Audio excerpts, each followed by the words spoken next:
Imóvel Class. Oferecimento Cresci RS, 50 anos em defesa do corretor de imóveis e da sociedade.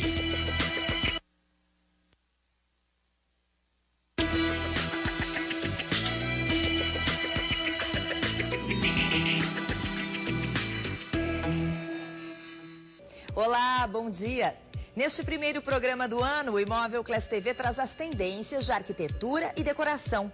O designer Ivan Andrade nos leva por uma visita a um dos seus projetos mais ousados. E ainda, Ano Novo Cores Novas. Veja quais são as apostas de tonalidades do mercado para 2013. Vamos falar também das perspectivas do mercado da construção civil para este ano. Eu sou Lúcia Matos e o Imóvel Class TV está começando.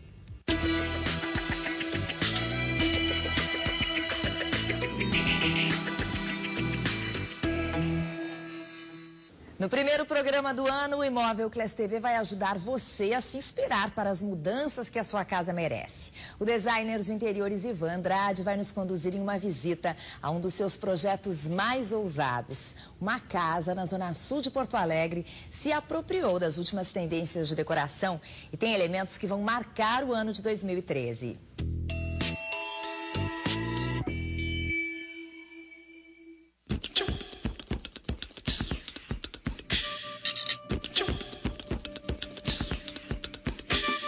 Eu acho que todo mundo deveria ter, de princípio, coisas básicas. Móveis bem bonitos, de época, trabalhados, maravilhosos, ou uma mesa de centro, um aparador, um balcão, lustres lindos de cristal. Pode ser bem moderno, não tem problema, que tenham aquela tendência ou do modernismo ou do antigo. Mas eu ainda prefiro o clássico que é para sempre. Então, as pessoas tendo isso dentro de casa, o que é tendência, elas vão mexendo, vão virando, vão mudando. Então, acho que para 2013, acho que o pessoal já está acordando para que a coisa fique diferente um pouco. Não usar o mesmo, as mesmas coisas, as mesmas que todo mundo está usando. E sim, fazer com que mude assim, o tecido original diferente, um tecido bordado, um tecido costurado, que de outra cor, uma cor forte, diferente.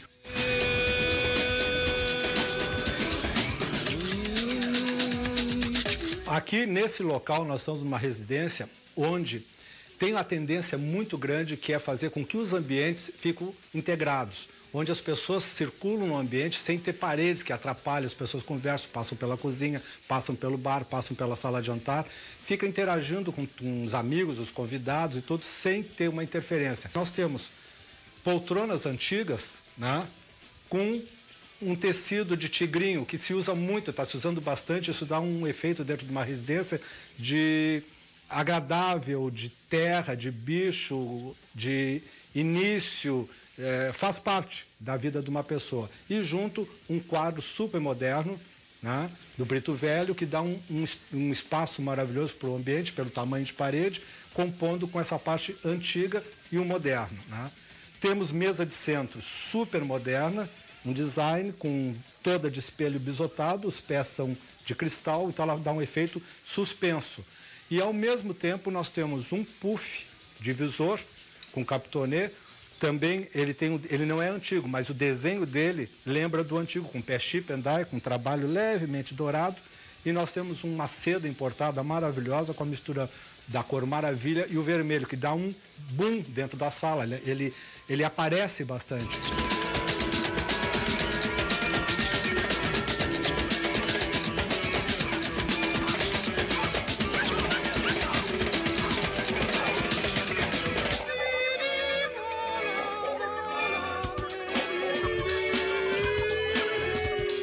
No ambiente ao lado nós temos a mesma coisa, outra mesa de espelho, porque essa é um cubo limpo, mas nós temos em cima da mesa objetos maravilhosos, como as esculturas de pedra, né, e peças de murano. Então nós temos um peso e a coisa mais leve junto, que dá um equilíbrio. E sempre coloque livros de arte, alguma coisa a ver com história em cima da mesa, que isso dá um efeito de educação, de cultura dentro de uma casa.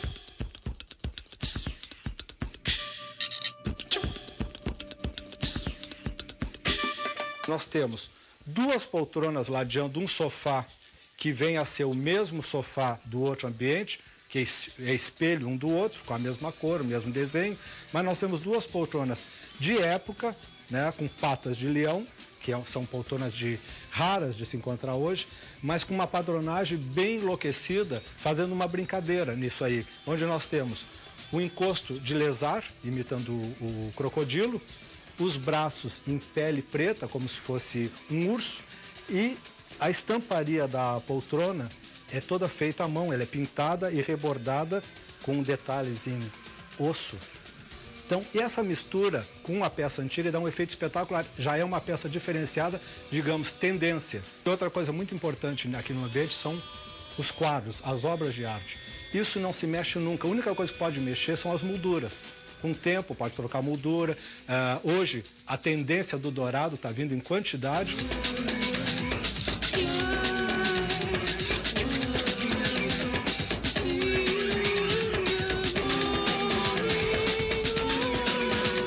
Esse sofá aqui, que é um vitoriano, né, bem antigo, ele não é muito cômodo, mas é uma peça rara, maravilhosa, pelo seu torneado, tudo feito à mão, trabalhado. Então é um sofá de época, mas o que acontece? Colocamos um tecido super, super atual, moderno, que as pessoas adoram de paixão, são mandalas com muita cor, para dar aquele efeito espetacular. Aquilo que eu falo, uma coisa antiga com uma coisa diferenciada.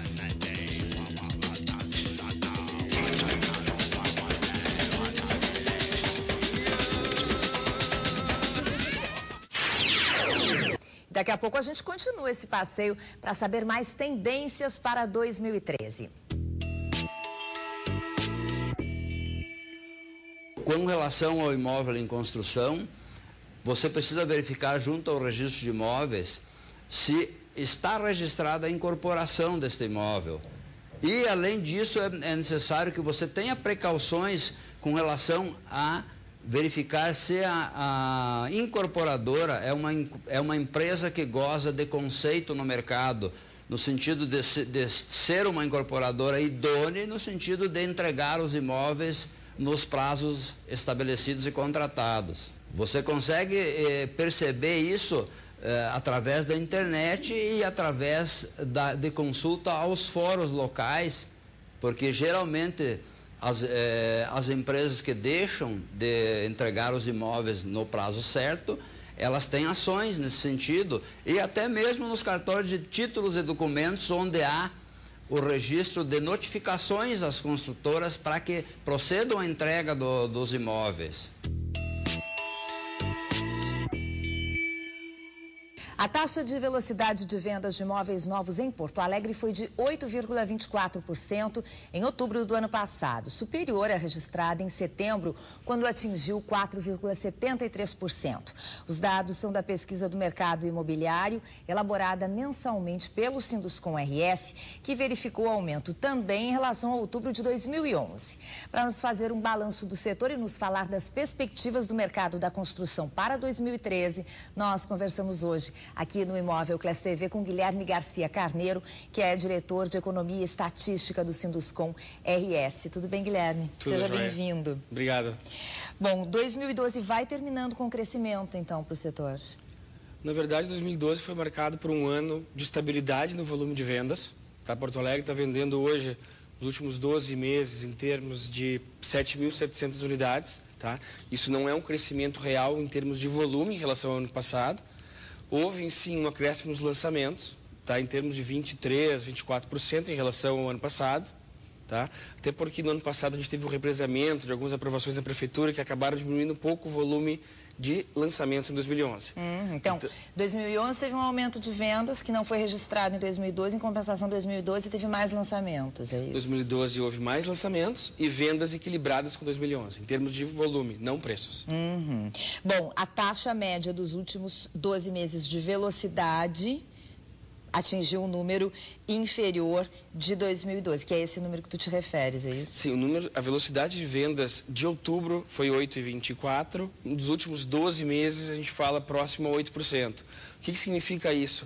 Que o estoque inteiro da cidade está girando próximo aí a 15, 16 meses. Isso é uma velocidade de vendas muito positiva, muito superior a que o mercado vinha trabalhando nos anos 2002, 2003, 2004. né? Claro que nos anos de 2007, 2008, um pouco menos, 2010, foram anos onde as velocidades de venda foram muito boas, excelentes. Mas né? foi uma coisa muito atípica, né? Foram atípicas e eu diria até que, de certa forma, esse recuo é saudável, sustentável para o setor. Né? Quando a velocidade de vendas ela é acima de 12%, 13%, 14%, 15%, como a gente chegou a ver, o que significa isso na prática? O estoque da cidade ele é consumido muito rapidamente de oferta. Isso pressiona toda uma cadeia de fornecedores. Acaba por gerando maior problema de mão de obra, gerou, em parte, aqueles atrasos todos que a gente viu, principalmente uns 2 anos para trás, né? Já aumento de preço também. Aumento de preço também, né? Isso a gente pode conversar sobre, talvez por outras razões. Mas, enfim, uma velocidade de venda muito acelerada, ela acaba gerando um desequilíbrio também no setor, na cadeia de suprimentos. Né? E por que isso aconteceu? Essa estabilização, digamos? O que a gente percebeu, assim, até mais ou menos 2006, né, a gente percebia uma demanda muito reprimida, volumes de venda no Brasil, em Porto Alegre, muito aquém do que a gente percebe hoje em dia. Por quê? Era uma época que não se tinha um crédito tão longo, tão barato, tão farto, era uma época com inflação um pouco mais alta, era uma época com crescimento econômico do país menor, né? Então, todos esses fatores influenciaram muito que a construção civil se desenvolvesse. Né? A gente tinha garantias prestadas aos bancos não tão fortes como são hoje. Né? Isso fez com que os bancos também se tornassem mais confiantes para emprestar com mais agressividade. Né? O Brasil está longe de ter critérios responsáveis de crédito, não é isso que eu estou dizendo, mas os bancos hoje têm segurança jurídica maior para concessão de empréstimo, a gente tem visto há 25, 30 anos. Que é coisas que a gente não via no passado. Né? E o que deve acontecer agora, Guilherme? Deve se manter assim, estabilizado? Olha, o que a gente percebe, tá? 2012 foi um ano de mais acomodação econômica, a gente percebe até pelo PIB, por números que a gente tem visto. A economia não está crescendo tanto, nem tanto quanto nós esperávamos, nem tanto quanto o governo esperava. Né? E existe uma expectativa maior de crescimento econômico para o ano que vem. Né, muito impulsionado por essa queda de taxa de juros, que é muito expressivo esse movimento. Ninguém tem certeza do que isso pode levar para a economia, porque realmente é um padrão de parâmetro de juros reais que a gente vê hoje no Brasil, que nunca vimos na história. Né, isso para o setor imobiliário pode ser transformativo. Né, uma taxa de juros real muito baixa gera uma procura muito grande, não só para moradia, um custo de oportunidade menor que levam as pessoas a comprar, mas também a demanda por investimento e a demanda por aluguel cresce bastante. Então a gente não tem certeza ainda do quanto isso pode influenciar o mercado imobiliário, mas com certeza em todos os lugares do mundo, em todos os momentos da história, quando a queda da taxa de juros real acontece da forma como está acontecendo hoje, isso para o setor imobiliário sempre é muito positivo. Mas o que a gente tem esperado? Um crescimento maior de vendas ano que vem, provavelmente na casa de 3%, 4% alinhado. Nesse ano, né? Já estamos em 5 de janeiro, né? Já estamos em janeiro. Verdade, para esse ano agora, 2013, né? Já se espera um crescimento aí talvez alinhado com o PIB, 3% a 4% maior de vendas, né? Muito alinhado com essa questão de uma economia mais pujante em relação ao ano passado, por razões de maior investimento público-privado, queda de preço de energia, que ajuda também a reativar a economia e principalmente para a queda de taxa de juros. Estamos conversando hoje com o Guilherme Garcia Carneiro, que é diretor de Economia e Estatística do Sinduscom RS, que está nos fazendo um balanço de 2012, projetando esse ano de 2013. A gente faz um rápido intervalo e já volta para conversar com ele.